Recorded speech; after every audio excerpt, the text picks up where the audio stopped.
بسم الله الرحمن الرحيم.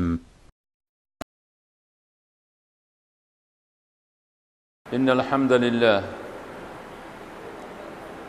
نحمده ونستعينه ونستغفره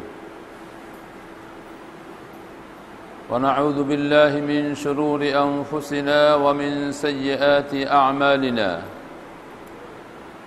من يهده الله فلا مضل له ومن يضلل فلا هادي له وأشهد أن لا إله إلا الله وحده لا شريك له وأشهد أن سيدنا محمدًا عبده ورسوله اللهم صل وسلم وبارك على سيدنا محمد وعلى آله وصحبه أجمعين وعن التابعين ومن تبعهم بإحسان إلى يوم الدين فأوصيكم عباد الله ونفسي بتقوى الله عز وجل قال تعالى يا أيها الذين آمنوا اتقوا الله حق تقاته ولا تموتن إلا وأنتم مسلمون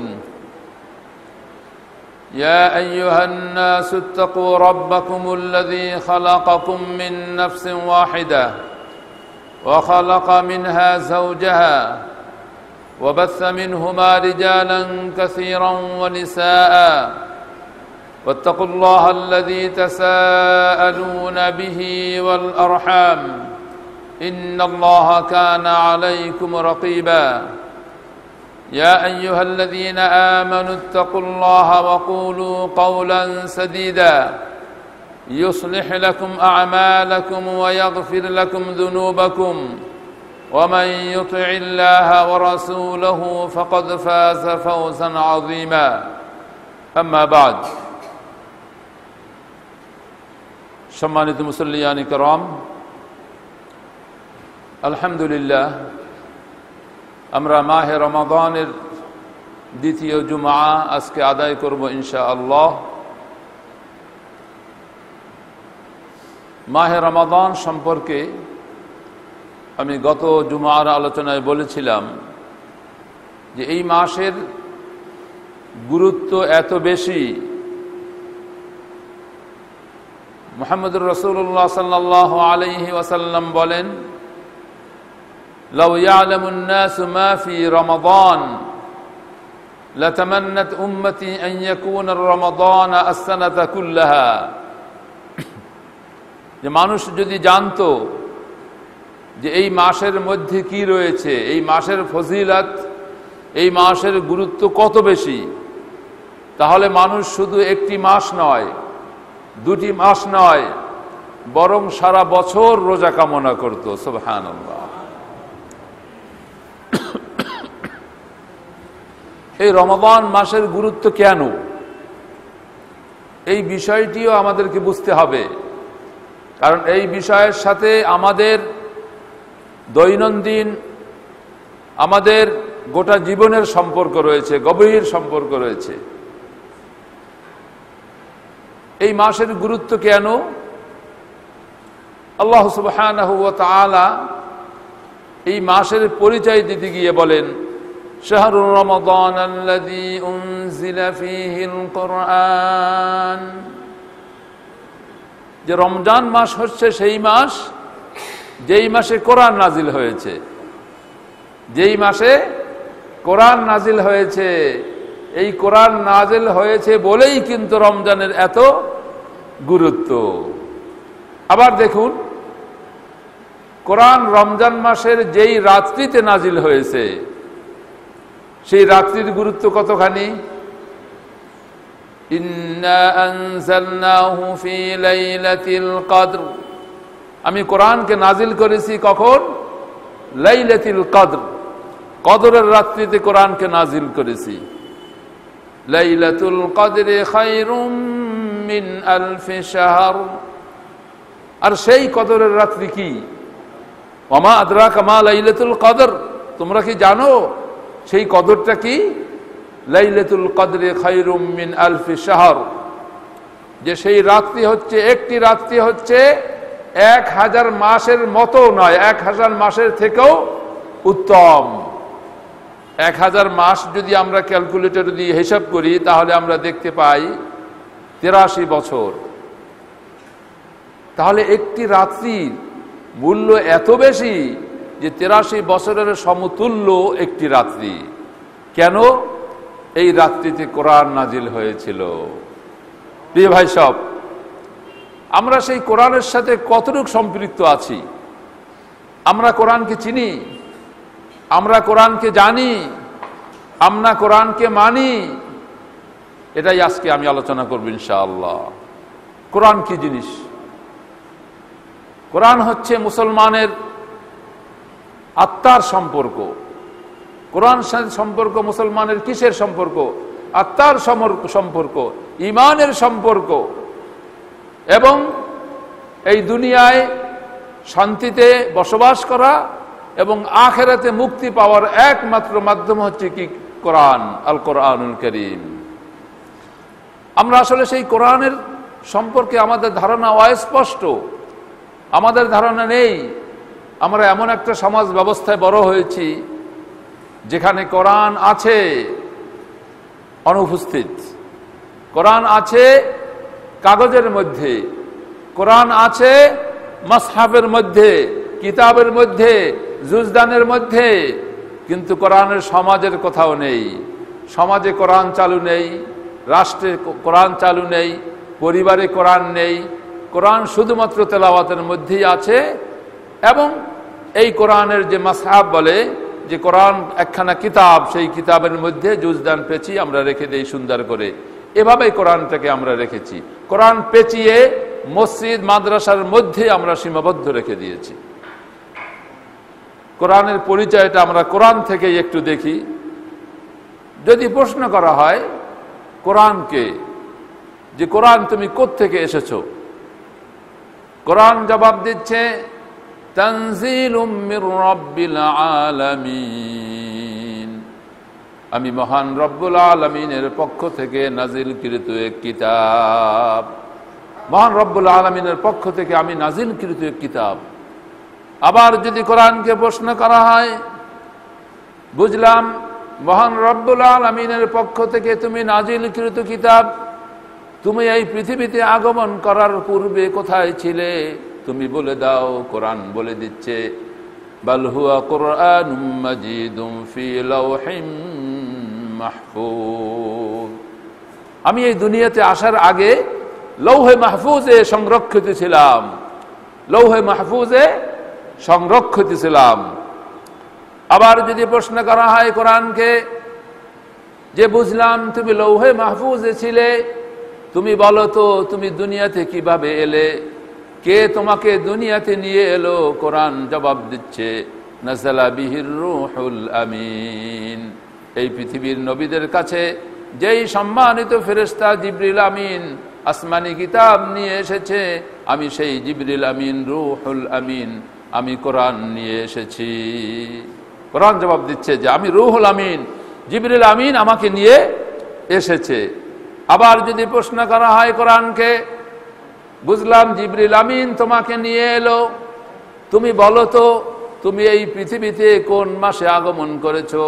তুমি সেই মাসটির নাম বলে দাও। কোরআন বলে দিচ্ছে শাহরু রমাদান আল্লাযী উনজিলা ফীহিল কুরআন, আমি রমজান মাসে এই পৃথিবীতে আগমন করেছি। আবার যদি প্রশ্ন করা হয়, বুঝলাম রমজান মাসে তুমি এসেছো, বলো তো সেই আসার সময়টা দিনে ছিল না রাত্রি ছিল? তুমি দিনে অবতীর্ণ হয়েছো না রাত্রি অবতীর্ণ হয়েছো? তুমি বলে দাও। কোরআন বলে দিচ্ছে ইন্না আনজালনাহু ফি লাইলাতিল কদর, আমি কদরের রাত্রিতে নাজিল হয়েছি। কোরআন বলে দিচ্ছে, আমি কোরআন থেকেই কোরআনের জবাব দিচ্ছি। কোরআন বলে দিচ্ছে যে আমি কদরের রাত্রিতে নাজিল হয়েছি। আবার যদি প্রশ্ন করা হয়, বুঝলাম তুমি কদরের রাত্রিতে নাজিল হয়েছো, কিন্তু তুমি কার উপর নাজিল হয়েছো? তুমি কার কাছে এসেছো? কোরআন বলে দিচ্ছে ওয়া আমিনু বিমা উনজিলা আলা মুহাম্মাদিন ওয়া হুয়াল হাক্কু মির রাব্বিহিম, অর্থাৎ মুহাম্মদ সাল্লাল্লাহু আলাইহি ওয়াসাল্লামের উপরে আমি নাজিল হয়েছি।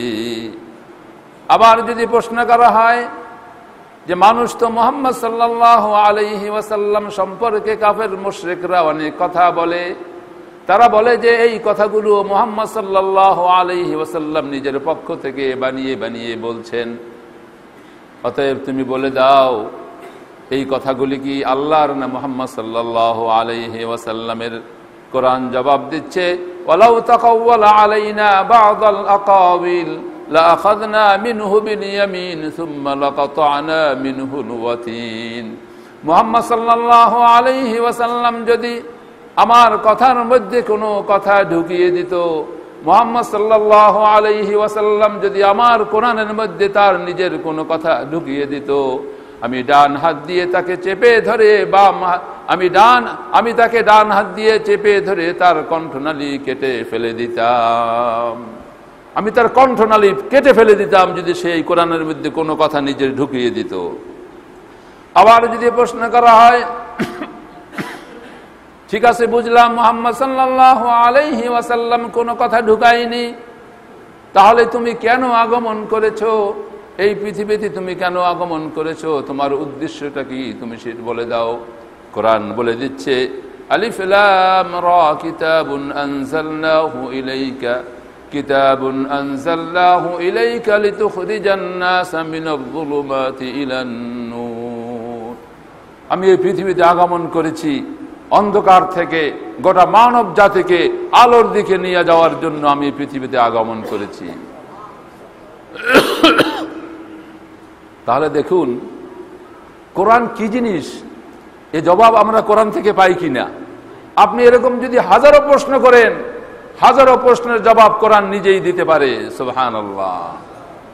ওয়ানাজ্জালনা আলাইকাল কিতাবা তিবিয়ানাল লিকুল্লি শাই। আমি এই কোরআনের মধ্যে সব কিছুকে পুঙ্খানুপুঙ্খানুরূপে আমি নাজিল করেছি। ভাই সব, আমরা এই কোরআন সম্পর্কে আমরা মুসলিম হওয়া সত্ত্বেও আমাদের যথেষ্ট দুর্বলতা রয়েছে। আমরা মুসলিম হওয়া সত্ত্বেও সেই কোরআন সম্পর্কে আমরা জানি না। মুহাম্মদুর রাসূলুল্লাহ সাল্লাল্লাহু আলাইহি ওয়াসাল্লাম এই কোরআন সম্পর্কে কি বলেন শুনুন। তিনি বলেন লা তুহসা আজাইবুহু ওয়ালা তুবলা গরাইবুহু ফীহি মাসাবিহুল হুদা ওয়া মানারুল হিকমা লা তুহসা আজাইবুহু। এই কোরআনের আশ্চর্যম্বিতা কোনোদিন শেষ করা যাবে না, শেষ হবে না, তার হিসাব করে শেষ করা যাবে না। এই কোরআনের মধ্যে যে আশ্চর্যম্বিতা রয়েছে তা কেউ শেষ করতে পারবে না। ওয়ালা তুবলা গরাইবুহু, এবং তার মধ্যে যে গারাবাত রয়েছে, বিরলতা, বিরল যেই জিনিসটা সচরাচর কোথাও দেখা যায় না সেই জিনিসকে আমরা কি বলি? বিরল বলি। ওয়ালা তুবলা গরাইবুহু, তার এই বিরলতা কখনো পুরানো হবে না। ফীহি মাসাবিহুল হুদা, এই কোরআনের মধ্যে রয়েছে হেদায়েত, হেদায়েতের আলোক বর্তিকা, আলোক মশাল। এই কোরআন হচ্ছে আলোক মশাল, আলোক বর্তিকা। ওয়া মানারুল হিকমা, এবং হিকমতের মিনার, হিকমত এর মিনার। আমরা একটু ব্যাখ্যা করি হাদিসটার। মুহাম্মদ রাসূলুল্লাহ সাল্লাল্লাহু আলাইহি ওয়াসাল্লাম কি বললেন? লা তুহসা আজাইবুহু, তার আশ্চর্যম্বিতা শেষ হবে না, হিসাব করা যাবে না। কোরআন যখন নাজিল হলো, নাজিল হয়েছে কোন ভাষায় বলুন তো? আরবি ভাষায়। কোথায়? মক্কায়। মক্কার ভাষা কি ছিল? আরবি ছিল। কাফের মুশরিকদের সকলের ভাষা কি ছিল? আরবি ছিল। তারা আরবি ভালো করে বুঝতো, এবং সেই সময় আরবির যে উৎকর্ষতা অর্জিত হয়েছে তা আজ পর্যন্ত হয়নি, কোনোদিন হবেও না। সেই সময়ের সেই জাহিলি কবির, মূর্খ কাফের মুশরিক কবির সাহিত্য, কবিতা এখনো উচ্চাঙ্গের যারা আরবি শেখে মাদ্রাসা, ইউনিভার্সিটিতে তাদেরকে পর্যন্ত এখনো পড়ানো হয়, সিলেবাসভুক্ত রয়েছে। কারণ সেই সময়ের কবিতার থেকে আজ পর্যন্ত তার থেকে কোনো উন্নত কবিতা আজ পর্যন্ত কেউ আরব দেশেও বের করতে পারেনি। সেই সময় বড় বড় কবিরা আশ্চর্য হয়ে যেত, যেটা কি? মুহাম্মদ সাল্লাল্লাহু আলাইহি ওয়াসাল্লাম কোনোদিন কোনো লেখাপড়া করেনি, তিনি ছিলেন উম্মি। উম্মি বলা হয় আনপড়কে। তিনি উম্মি ছিলেন, কোনোদিন লেখাপড়া করেননি, কোনো ওস্তাদের কাছে, কোনো মাদ্রাসা, স্কুল, কলেজ, ভার্সিটিতে তিনি পড়াশোনা করেননি। এত সুন্দর সুন্দর কথা কিভাবে বলে? এটা জানার জন্য আবু জেহেল, আবু লাহাব, আখনাস বিন শরিক এবং হিলাল ইবনে রবি, সম্ভবত আর একজন, এই চারজন কাফের সর্দার মুহাম্মদুর রাসূলুল্লাহ সাল্লাল্লাহু আলাইহি ওয়াসাল্লামের বাড়ির চার কোণে গোপনে রাত্রিতে বসে গেল। মজার ব্যাপার ছিল যে কারোর সাথে কারো কোনো যোগাযোগ ছিল না। তাদের উদ্দেশ্য ছিল যে তারা মুহাম্মদ সাল্লাল্লাহু আলাইহি ওয়াসাল্লাম এত সুন্দর সুন্দর বাণী কোত্থেকে পায়, কোনো জিন ভূত পেরে তাকে রাত্রে দিয়ে যায় কিনা সেটা দেখবে তারা। মুহাম্মদ সাল্লাল্লাহু আলাইহি ওয়াসাল্লামের আদত ছিল, অভ্যাস ছিল, তিনি রাত্রিতে তাহাজ্জুদের সালাত আদায় করতেন। সেই তাহাজ্জুদের সালাতে তিনি দীর্ঘ কোরআন তেলাওয়াত করতেন। মুহাম্মদুর রাসূলুল্লাহ সাল্লাল্লাহু আলাইহি ওয়াসাল্লাম যখন তেলাওয়াত শুরু করলেন, ওই কাফের মুশরিকদের ইচ্ছা ছিল একটু শুনেই সেখান থেকে বের হয়ে চলে যাবে, কিন্তু যখন কোরআন তেলাওয়াত শুরু করলেন, কোরআন শুনতে থাকলেন, কোরআন শুনতে থাকলো। আর কোরআনের মজা, কোরআনের আকর্ষণ তাদের একেবারে অন্তর থেকে অন্তরের গভীর গভীরে চলে গেল। এখন আর তারা উঠতে পারতেছে না, শুনতেছে শুনতেছে শুনতেছে, শুনতে শুনতে একেবারে ভোর হয়ে গেল, আকাশ পরিষ্কার হয়ে গেল। যখন আলো গায়ে পড়লো, যারে দিন হয়ে গেছে, সকলে দৌড়। যখনই দৌড় দিল, পথিমধ্যে গিয়ে সব এক জায়গায়। এবার চার কাফের সর্দার যারা এই কোরআনের বিরোধিতার জন্য নেতৃত্ব দিচ্ছে, তারা সব একত্র। এখন একে অপরের দিকে তাকিয়ে বলছে, কিরে, ঘটনা কি ঘটলো, কেন এসেছো? একজন আরেকজনকে দায়ী করছে। শেষ পর্যন্ত চলে গেল সেদিন। দেখো, এটা ঠিক হবে না আমাদের জন্য। দ্বিতীয় দিন আবার যখন রাত্রে হলো, ওই কাফেরদের মনে কোরআন শোনার ইচ্ছা, আগ্রহ আরো বেড়ে গেল। তখন তারা আবার ভাবলো, আজকে তো অন্য কেউ আসবে না। আবার আগের জায়গায় গোপনে রাত্রিতে এসে বসে গেল। সারা রাত ধরে কোরআন শুনলো। কোরআন শোনার স্বাদ শেষ হচ্ছে না, আকাশ পরিষ্কার হয়ে গেল।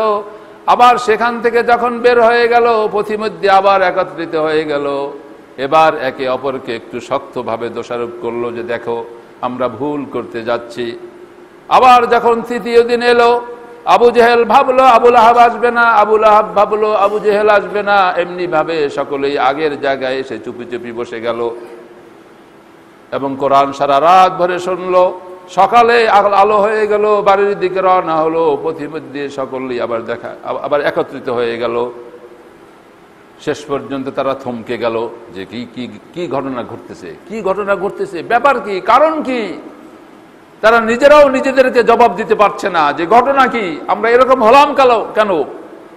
শেষ পর্যন্ত তারা সিদ্ধান্ত গ্রহণ করলো যে দেখো, আমরা যেই সমস্ত জিনিসের নেতৃত্ব দিচ্ছি তা তো ভুলণ্ডিত হবেই। মুসলমানরা যদি টের পেয়ে যায় যে আমরা গোপনে গোপনে পালায় পালায় কোরআন শুনি, মুসলমানদের সাহস অনেক বৃদ্ধি হয়ে যাবে। সুতরাং কোরআন তো শুনবই না, বরং কোরআন যেখানে আলোচনা হয় সেইখানে হট্টগোল সৃষ্টি করবে তোমরা।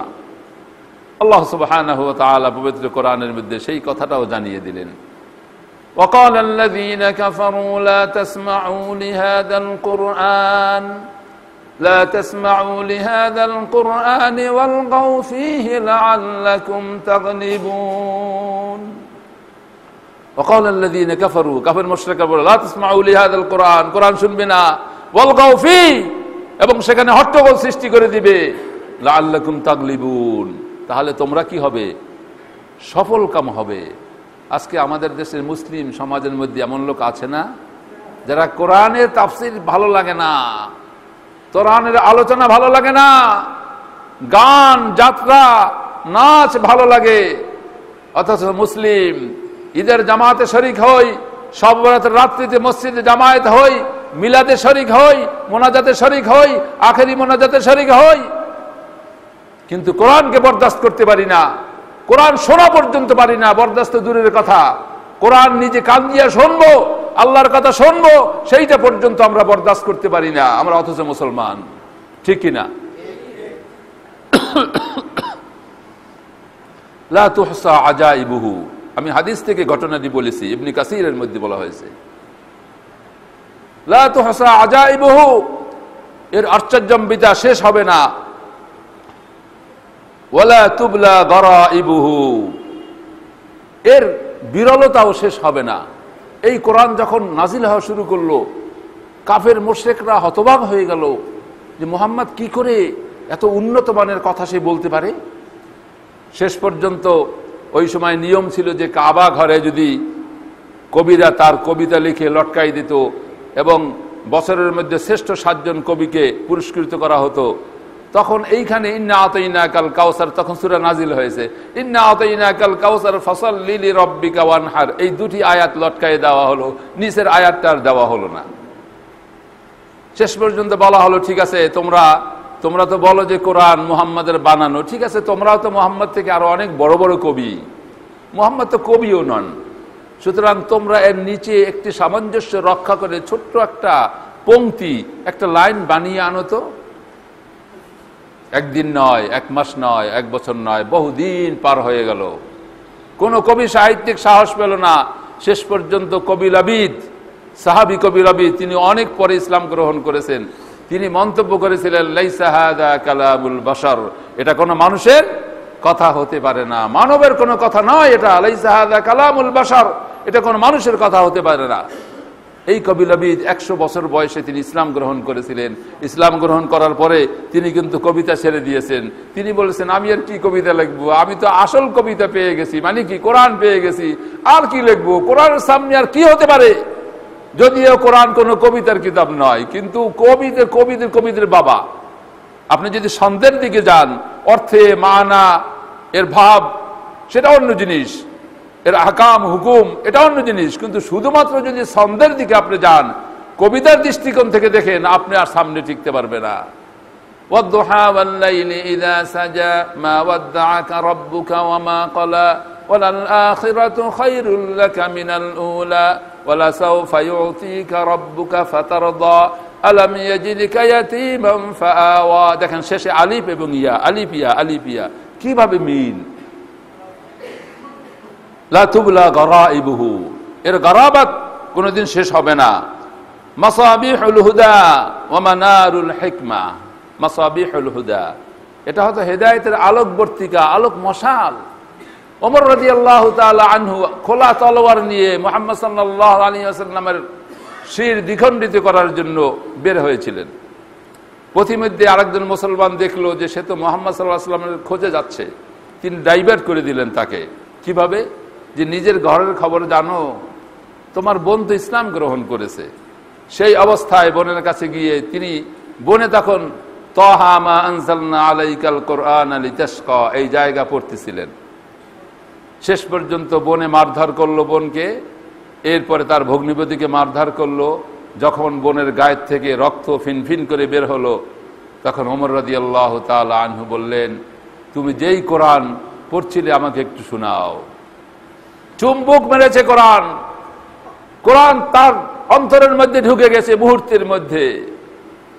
যে ওমর সিংহ পুরুষ ছিল কাফেরদের মধ্যে, আল্লাহ রসুলের মাথা একা আনার জন্য যথেষ্ট বলে তিনি বলেছিলেন যে আমি যথেষ্ট তার মাথা আনার জন্য, আর কারো সহযোগিতার দরকার নেই। সেই ওমর সেখানে গিয়ে কাত হয়ে গেল কোরআনের সামনে, হেদায়েত হয়ে গেলেন। সুবহানাল্লাহ।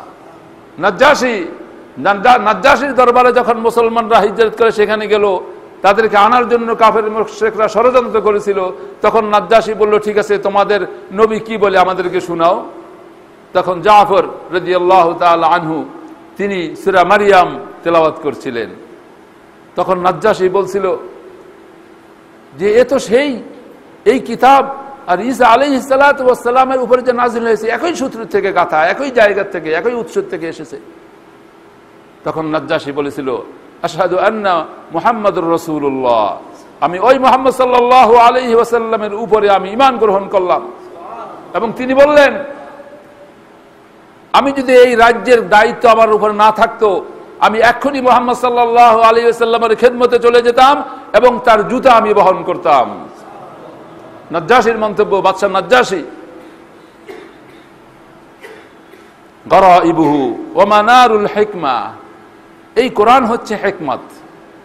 হিকমত কিরকম দেখুন, মদ একটা বাজে জিনিস না? বাজে জিনিস।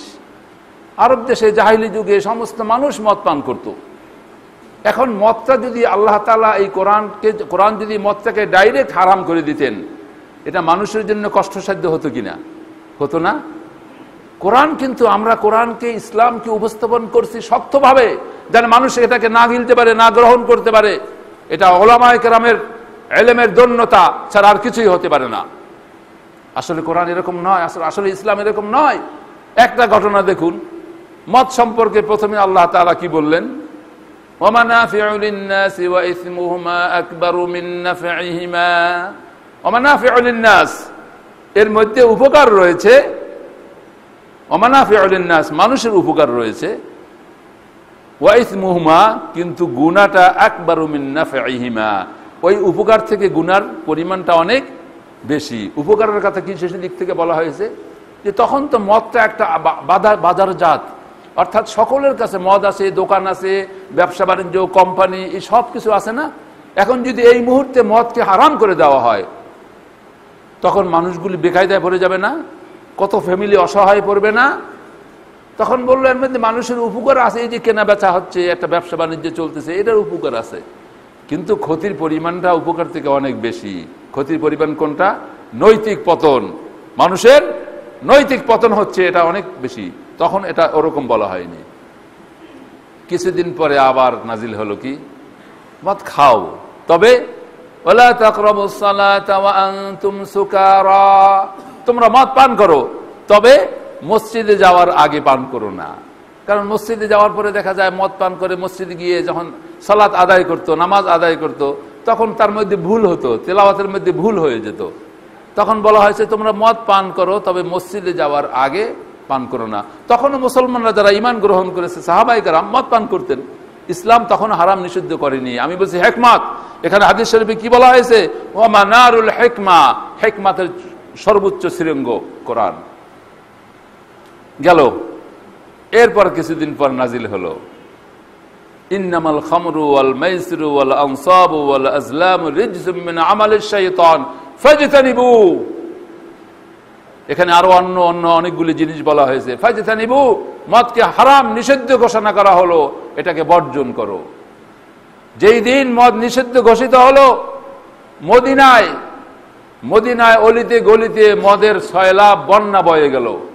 সাহাবায়ে কেরাম, মুসলমানরা তাদের হাতে যতটুকু, যেখানে যতটুকু মদ ছিল, যে মদ পান করতেছিল সেই অবস্থায় তার বোতলকে, তার পেয়ালাকে ছুঁড়ে মারলো, আর জীবনে কোনোদিন মদের কাছেও তারা যায়নি। আর সেই মুসলমানের সন্তান হয়ে আজকে আমরা পালিয়ে পালিয়ে, গোপনে গোপনে, এখানে সেখানে নিষিদ্ধ গলির মধ্যে গিয়ে গিয়ে মদ পান করছি।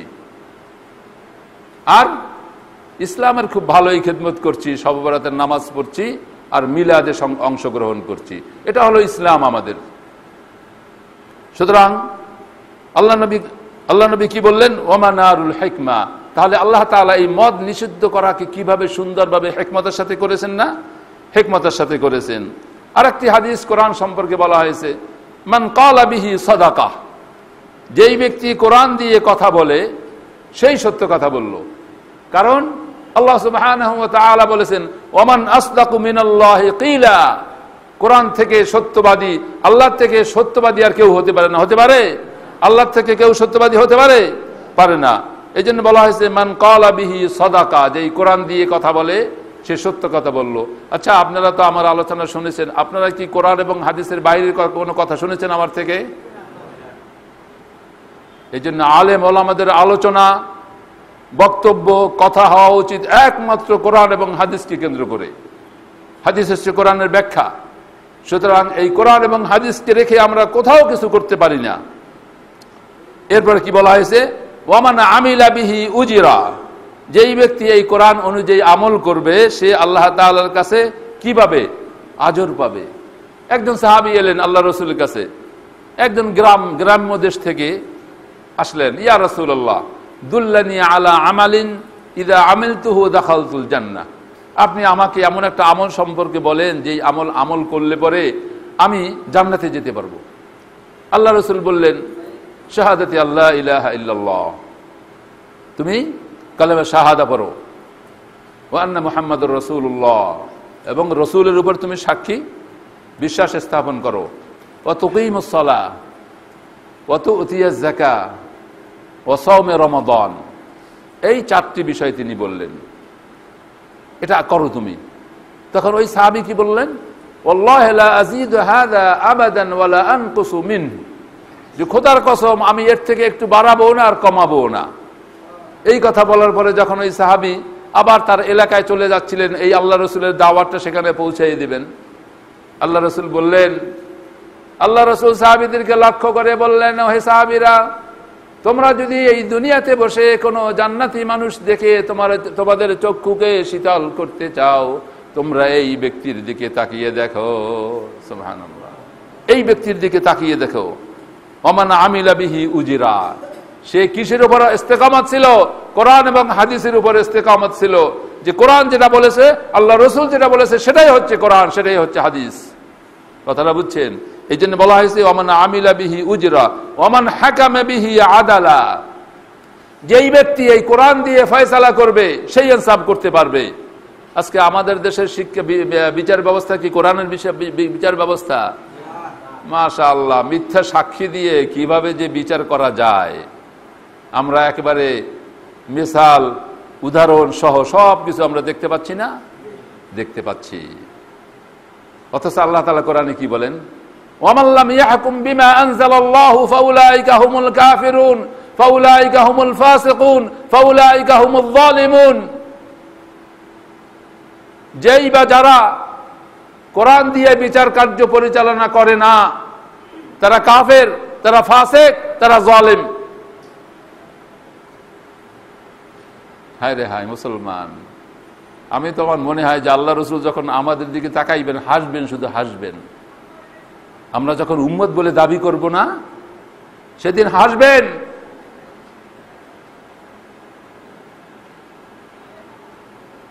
আবু বকর রাদিয়াল্লাহু তাআলা আনহুর মুসলমানের একমাত্র সংবিধান কি বলুন তো?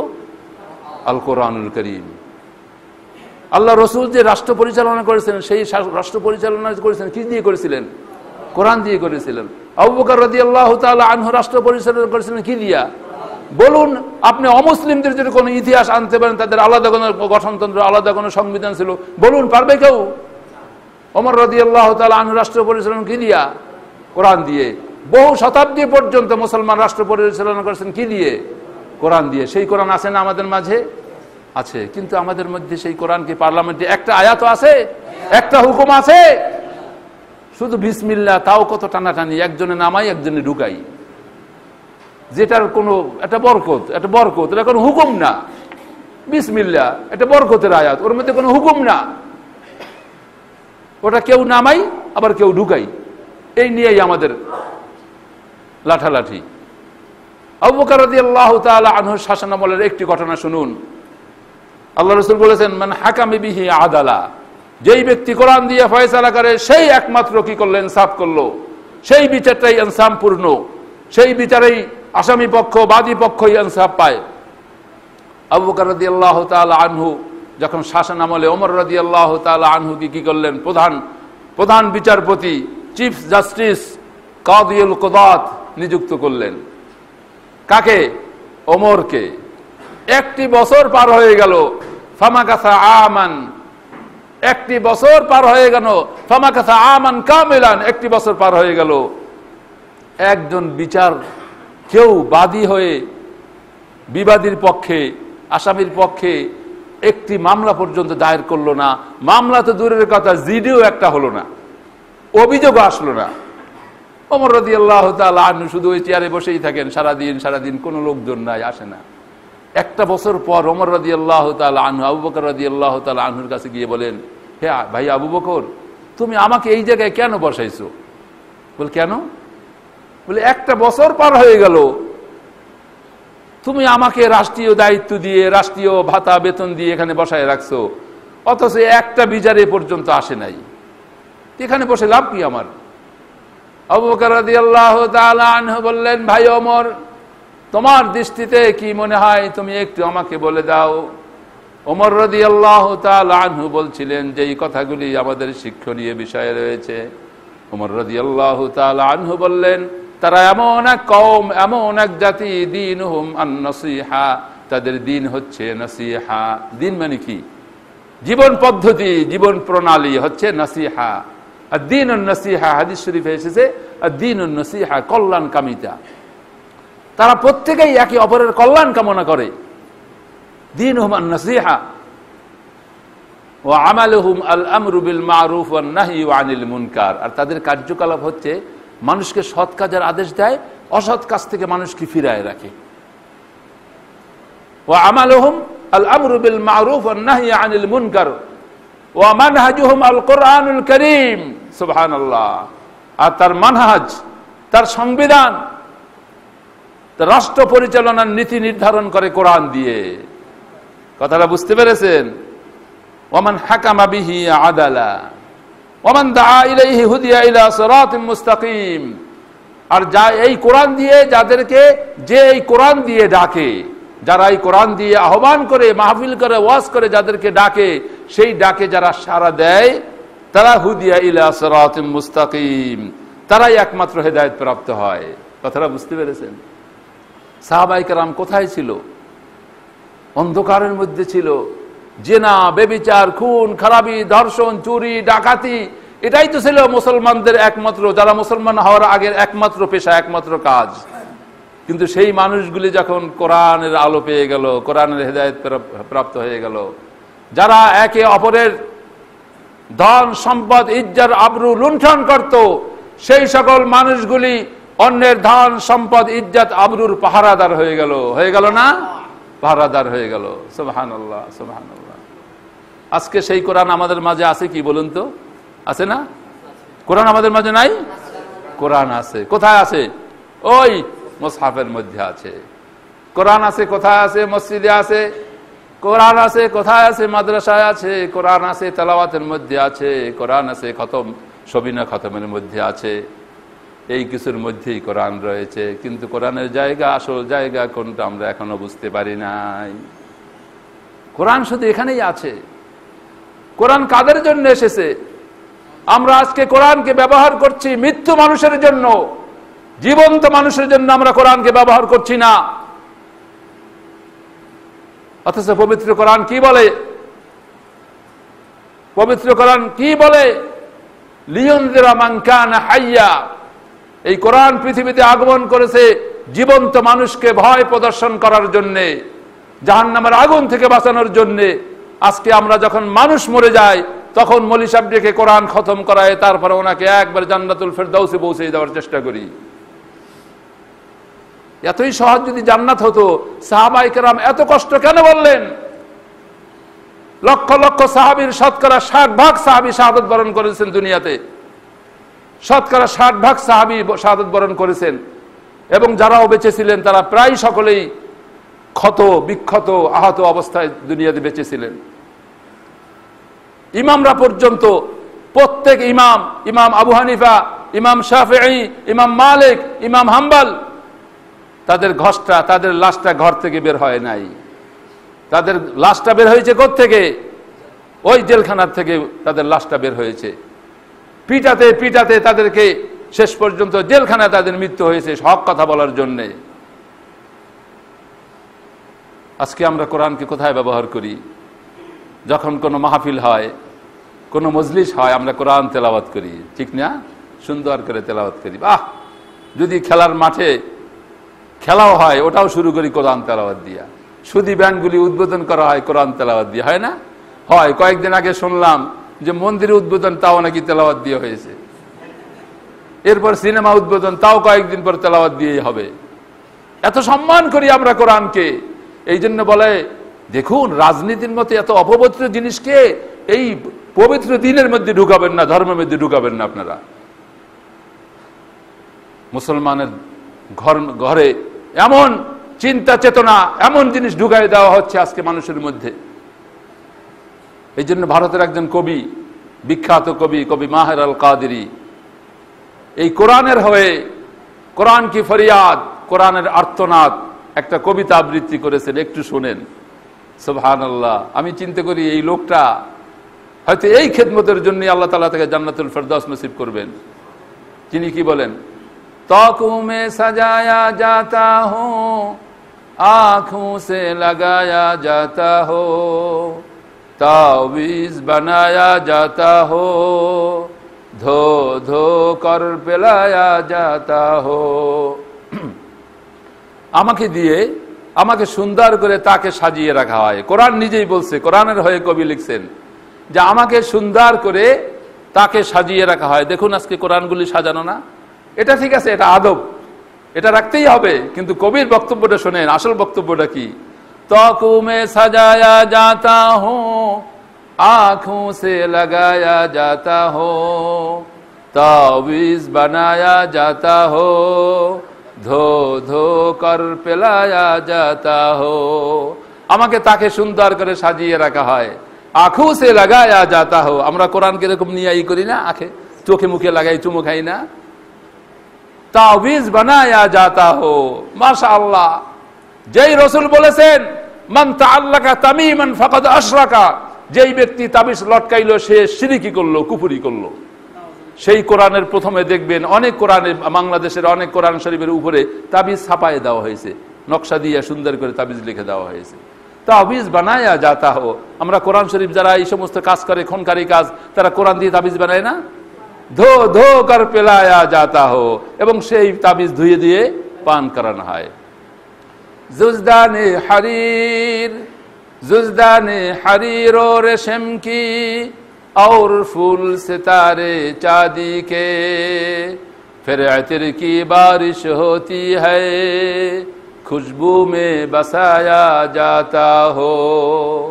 जुज़दाने हरीर, हरीर अर्थ रेशमी কাপড়, রেশমি কাপড় দিয়ে জুজদান বানিয়ে তার উপরে চাঁদ তারা অঙ্কন করে, হাত দিয়ে সেলাই করে সুন্দর ফুল টুল অঙ্কন করে তারপর আমাকে পেঁচিয়ে রাখা হয়। ফের আতির কি বারিশ হতি হয়, এরপরে আমার উপরে গোলাপ জল ছিটিয়ে দেওয়া হয়, আতর সুবাস ছিটিয়ে। ফের আতির কি বারিশ হতি হয়, খুশবু মে বাসায়া যাতা হো, আমাকে সুবাসে ছড়িয়ে দেওয়া হয়, ঠিক কি না? जिस तरह से तोता मैना को, जिस तरह से तोता मैना को कुछ बोल सिखाए जाते हैं, इस तरह पढ़ाया जाता हो, इस तरह सिखाया जाता हो। আজকাল আমাদের দেশে কোরআন পড়ানটা শুধু হেফজটা বা তেলাওয়াত পর্যন্তটাই যথেষ্ট মনে করে না? করে আর দরকার নেই, কোরআন তেলাওয়াত করতে পারলেই তো হইলো, কোরআন তো তেলাওয়াতের বাস। অথচ কোরআন বলেছে যে তোমাদের কি হয়েছে, তোমাদের কি হয়েছে? আফালা ইয়াতাদাব্বারুনাল কুরআন আম আলা কুলুবিন আকফালুহা, যে তোমরা কি কোরআন নিয়ে গবেষণা করবে না? এই কোরআন তো তোমাদের জন্য সবকিছু, তোমাদের উন্নতির, তোমাদের অবনতির একমাত্র কারণ হচ্ছে কোরআন। এই কোরআন নিয়ে তোমাদেরকে গবেষণা করতে হবে, এই কোরআনের মধ্যেই তোমাদের সবকিছুর সমস্যার সমাধান রয়েছে। সুতরাং আমরা এই জন্য কবি বলে জেস্তার হেসে তোতা মায়না কো, যেভাবে তোতা মায়নাকে শব্দ শেখানো হয় না, আসসালামু আলাইকুম, ভালো আছেন, কখন আসছেন, এই শব্দগুলি শেখানো হয় না, আমরা অনুরূপভাবে কোরআনকে শিখাই। নিঃসন্দেহে কোরআন তেলাওয়াত শেখা ফরজ মুসলমান হিসাবে, কোনো সন্দেহ নাই, কিন্তু শুধুমাত্র এর উপর ইক্তেফা করা যাবে না, অর্থ বুঝতে হবে, তাফসির বুঝতে হবে। এরপরে কবি সর্বশেষ পংক্তিটা শুনুন। किस बज़्म में मुझको बार नहीं, किस और में मेरी दुम नहीं, फिर भी मैं अकेला रहता हो, मुझसा भी कोई मज़लूम नहीं। এমন কোন আচার অনুষ্ঠান, এমন কোন সেমিনার সিম্পোজিয়াম, এমন কোন মাহফিল, পথসভা, জনসভা, এমন কোন সমাবেশ নেই যেখানে আমাকে স্মরণ না করা হয়। আমি কিছুক্ষণ আগেই বলেছিলাম, সব জায়গায় মাশাআল্লাহ আমরা কোরআন তেলাওয়াত দিয়ে শুরু করি, যদিও সে পূজা মণ্ডপ হোক না কেন, যদিও সুদী ব্যাংক হোক না কেন, যদিও বাজে খেলার মাঠ হোক না কেন, কোরআন দিয়েই শুরু করি। ফির ভি মাই আকিলা রাহতা হো, এরপরও আমি একাকী থেকে যাই, নিসঙ্গ থেকে যাই। আমার থেকে অত্যাচারিত কিতাব, আমার থেকে মাজলুম কিতাব পৃথিবীতে আর নেই, ঠিক কিনা? আপনারা তো শুনছেন, মনে হয় যেন ঘুমিয়ে গেছেন। একটু আওয়াজ করেন, কথাগুলি ঠিক বললাম? আল্লাহু আকবার, আল্লাহু আকবার, আল্লাহু আকবার। কি জবাব দিব? এই কোরআন বলেছে আল কোরআনু হুজ্জাতান লাক আও আলাইক, কোরআন কিয়ামতের দিন তোমার পক্ষে সাক্ষী দেবে অথবা তোমার বিরুদ্ধে মামলা দায়ের করবে। সেদিন আল্লাহ রসুল আমাদের বিরুদ্ধে মামলা দায়ের করবে। এই কোরআনকে কেন্দ্র করে আল্লাহ রসুল কি বলবেন? আল্লাহ রসুল বলবেন, ওয়াকালার রাসূল ইয়া রাব্বি ইন্না কওমি ইত্তাখাযু হাযাল কুরআনা মাহজুরা। ওয়াকালার রাসূল, রাসূল বলবেন, ইয়া রব, হে রব। ওয়াকালার রাসূল ইয়া রাব্বি ইন্না হাযাল কুরআনা, ওয়াকালার রাসূল ইয়া রাব্বি, এই কওম, এই জাতি, এই জনগোষ্ঠী কোরআনকে বর্জন করেছিল। আজকে আমরা কোরআন তেলাওয়াত করলে কোরআন গ্রহণ করা অর্থ নয়, কোরআন মুখস্থ করলে কোরআন গ্রহণ করা অর্থ হয় না, কোরআন বুকে চুমু খাইলে কোরআন গ্রহণ করা অর্থ হয় না, মিলাদের শুরুতে কোরআন তেলাওয়াত থাকলে কোরআন গ্রহণ করা অর্থ হয় না, বাড়িতে বসে কোরআন তেলাওয়াত করলেও কোরআন গ্রহণ করা অর্থ হয় না। কোরআন গ্রহণ করার অর্থ হয় যখন এই কোরআনের মধ্যে যে শাসনগুলি রয়েছে, যে আইনগুলি রয়েছে, যে বিধানগুলি রয়েছে, সেই বিধানগুলি যতক্ষণ পর্যন্ত না আমার পরিবারে, আমার নিজের মধ্যে, আমার পরিবারের মধ্যে, আমার সমাজে, আমাদের রাষ্ট্রে যতক্ষণ পর্যন্ত প্রতিষ্ঠা না হবে ততক্ষণ পর্যন্ত এই কোরআনকে গ্রহণ করার অর্থ আমরা গ্রহণ করতে পারি না। সেই দিন আল্লাহ রাসূল ওই সমস্ত লোকদের বিরুদ্ধেই মামলা দায়ের করবে যারা কোরআন পড়তো কিন্তু কোরআন সমাজে চাইতো না, কোরআন রাষ্ট্রে চাইতো না, কোরআনকে মানতো, কোরআনকে বিশ্বাস করত, কোরআনের শাসন চাইতো না। তাদের বিরুদ্ধে এই সেদিন কোরআন আল্লাহ রাসূল মামলা দায়ের করবেন। আজকে আমরা অনেকে কোরআনকে ভালোবাসি, কোরআনের শাসন চাই, কিন্তু অসহায়। আবার আমাদের মধ্যে এমন যুবক সৃষ্টি হয়ে গেছে যে কোরআনের শাসন কোনো অবস্থাতেই মানতে রাজি না। আজকে আপনি একটা কোরআনের একটা বিধি বিধান আপনি বলেন যে পার্লামেন্টে উঠান, তো আপনার খবর আছে? আছে না? খবর আছে।